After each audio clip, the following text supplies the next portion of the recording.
Ce qui se passe à Dubaï, à l'heure où vous regardez cette vidéo, dépasse l'entendement. Vous serez choqué de découvrir ce qui se passe ici. Et je vous le dis dès maintenant, très clairement. Nous ne sommes pas dans une fiction. Nous sommes dans la réalité. Dubaï est en train d'être bombardé.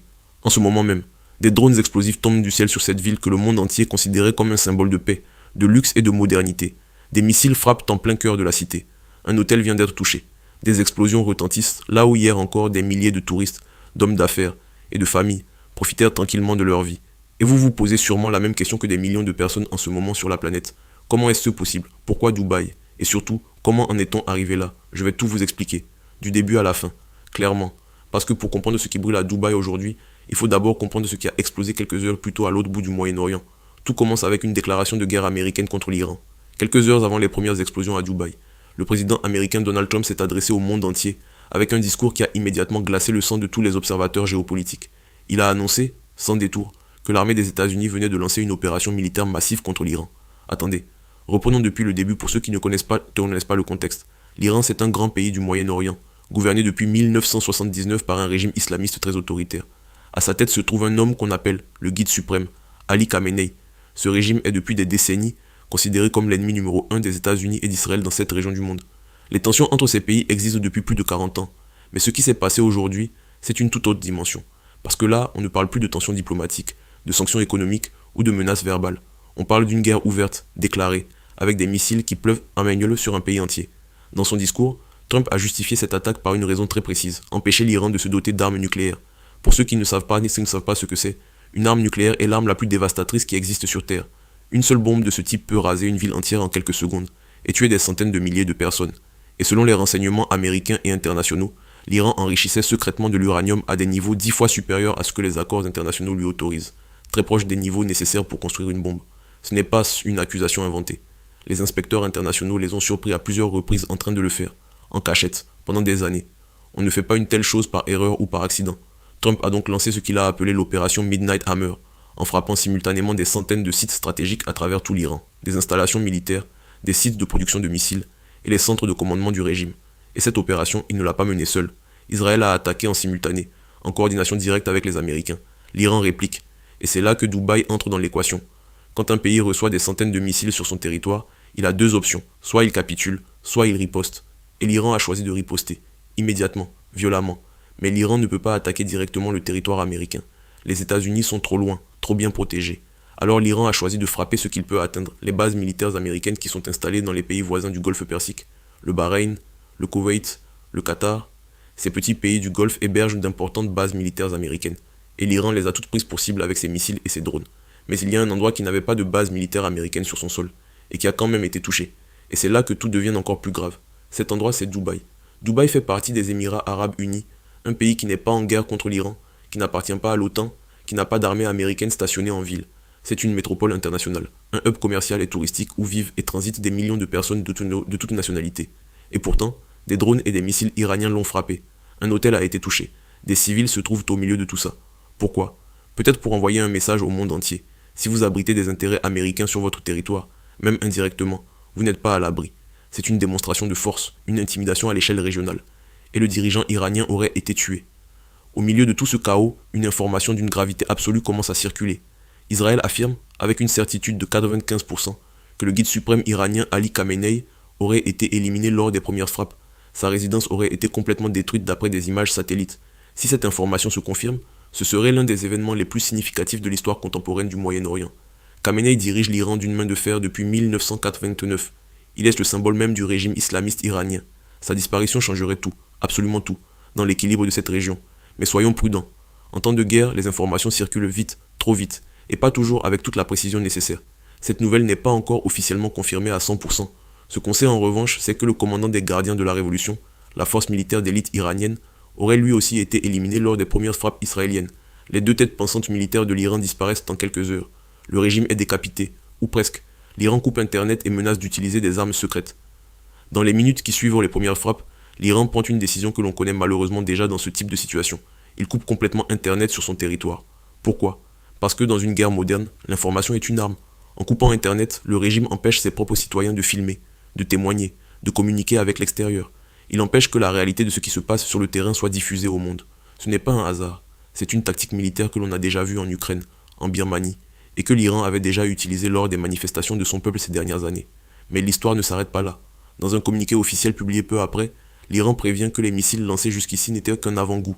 Le régime annonce qu'il s'apprête à déployer des armes qualifiées de totalement imprévues, des armes que personne n'anticipe encore, des missiles plus rapides, plus puissants, plus précis peut-être. Personne ne sait encore exactement ce que cela signifie, mais cette déclaration fait froid dans le dos. Ce conflit va durer, et ses conséquences vont toucher le monde entier. Les responsables américains, de leur côté, affirment que les attaques iraniennes sur les bases militaires dans le Golfe n'ont fait aucune victime américaine et ont été totalement inefficaces. Selon des sources proches de l'administration Trump, cette opération militaire est prévue pour durer plusieurs jours, voire au moins une semaine entière. Ce n'est donc pas une frappe chirurgicale et rapide, c'est le début d'une guerre prolongée. Et cette guerre, ne vous y trompez pas, ne concerne pas uniquement le Moyen-Orient.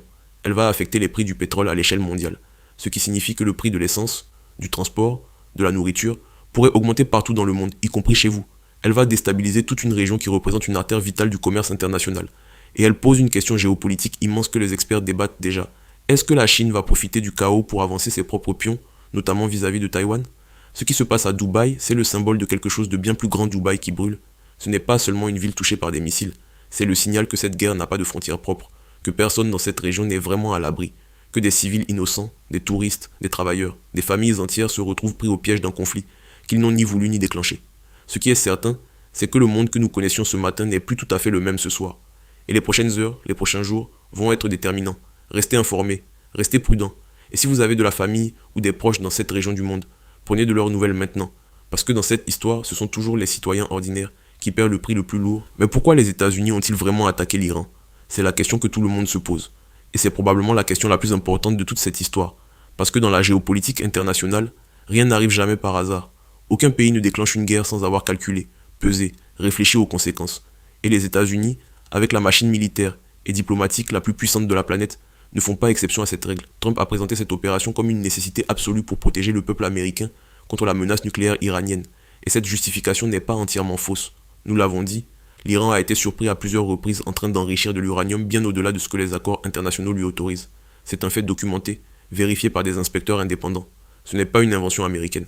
Quand un pays enrichit de l'uranium à 60 ou 70%, alors qu'il n'est autorisé qu'à 6 ou 8%, et qu'il le fait en cachette pendant des années, on ne peut pas parler d'une simple erreur technique, c'est une décision politique délibérée. Et construire une bombe nucléaire nécessite un enrichissement autour de 90%. L'Iran n'était donc plus très loin du seuil critique. Mais soyons honnêtes, la menace nucléaire, aussi réelle soit-elle, n'est pas la seule motivation derrière cette attaque. Il y a une dimension économique et stratégique considérable que les grands médias n'expliquent pas toujours clairement au grand public. Le pétrole, la Chine et le vrai calcul américain. Voici ce que peu de gens comprennent vraiment. Pour que cette opération militaire soit rentable pour les États-Unis, ils n'ont pas besoin de gagner la guerre.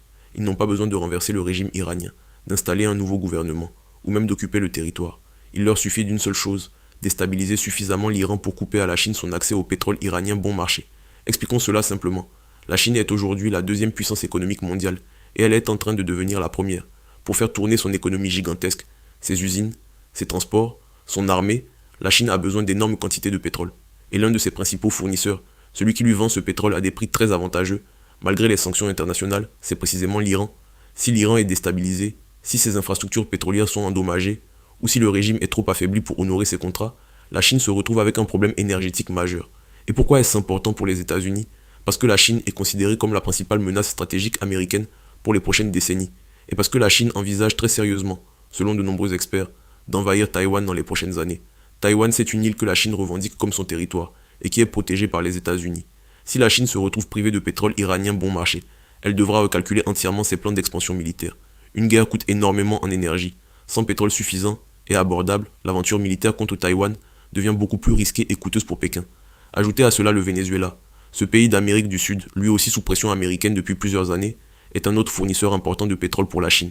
Iran plus Venezuela, c'est près d'un quart des importations pétrolières chinoises. Les États-Unis, en fragilisant ces deux pays simultanément, jouent une partie d'échec à l'échelle mondiale. Pas pour libérer un peuple, pas par générosité, mais pour affaiblir leur rival stratégique numéro 1 avant que la confrontation inévitable n'arrive. De l'USO, les conséquences économiques, votre portefeuille va en ressentir les effets. Et c'est ici que ce conflit vous touche directement, vous, où que vous soyez dans le monde. Le golfe Persique est l'une des artères les plus vitales du commerce mondial. Une partie considérable du pétrole consommé sur la planète transite par cette zone. Dès que cette région entre en instabilité, les marchés pétroliers réagissent immédiatement. Le prix du baril de pétrole va mécaniquement augmenter dans les prochains jours. Et quand le pétrole augmente, tout augmente avec lui. le carburant à la pompe, le transport de marchandises, la production industrielle, et au bout de la chaîne, les prix dans vos supermarchés, vos factures d'énergie, le coût de votre vie quotidienne. Ce conflit a démarré un week-end. Ce n'est pas un hasard, et ce n'est pas non plus une simple coïncidence. Trump a toujours eu une conscience aiguë des marchés financiers. En déclenchant cette opération un samedi, quand les bourses mondiales sont fermées, il s'est donné le temps de contrôler le narratif, de présenter les premières victoires militaires au monde entier avant que Wall Street, Paris, Londres ou Tokyo n'ouvrent leurs portes lundi matin. C'est du calcul pur, de la communication de crise maîtrisée. Quand les marchés rouvriront, la situation sera déjà présentée comme une opération réussie, propre et justifiée. Du moins, c'est ce que l'administration américaine espère. Mais la réalité économique sera bien plus complexe. Une guerre prolongée au Moyen-Orient, même si elle n'implique pas directement les grandes puissances occidentales sur le terrain, crée une instabilité durable qui fait fuir les investisseurs, gèle les projets commerciaux et plonge des régions entières dans l'incertitude. Les conséquences politiques, qui gagne, qui perd, qui tremble. Sur le plan politique, cette guerre redistribue les cartes à une vitesse vertigineuse. En Iran d'abord.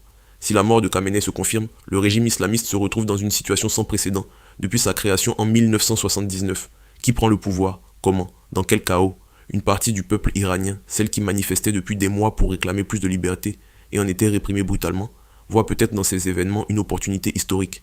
Des images circulaient déjà montrant des citoyens iraniens célébrant dans les rues, espérant que ce soit enfin la fin d'un régime qu'ils subissent depuis des décennies. Mais l'autre partie de la population qui reste attachée à ce régime par conviction ou par peur va résister. Ce qui signifie qu'en plus de la guerre extérieure, l'Iran risque de plonger dans une guerre civile intérieure dont personne ne peut prédire l'issue. En Israël, cette opération est présentée comme une victoire historique. Depuis des années, Israël vivait sous la menace directe de l'Iran, qui finançait et armait des groupes hostiles tout autour de ses frontières. Neutraliser à la fois le programme nucléaire iranien et potentiellement son dirigeant suprême en quelques heures, c'est un résultat que l'armée israélienne n'aurait peut-être même pas osé imaginer dans ses scénarios les plus optimistes. Mais Israël sait aussi que la riposte peut encore s'intensifier. Ces fameuses armes imprévues que l'Iran a promises dans son communiqué, personne ne sait ce qu'elles sont ni ce qu'elles peuvent faire. En Europe, les capitales sont en état de choc silencieux. Les gouvernements européens n'ont pas été consultés, encore moins associés à cette décision. Les États-Unis ont frappé seuls, avec Israël, sans mandat international, sans résolution des Nations Unies, sans coalition.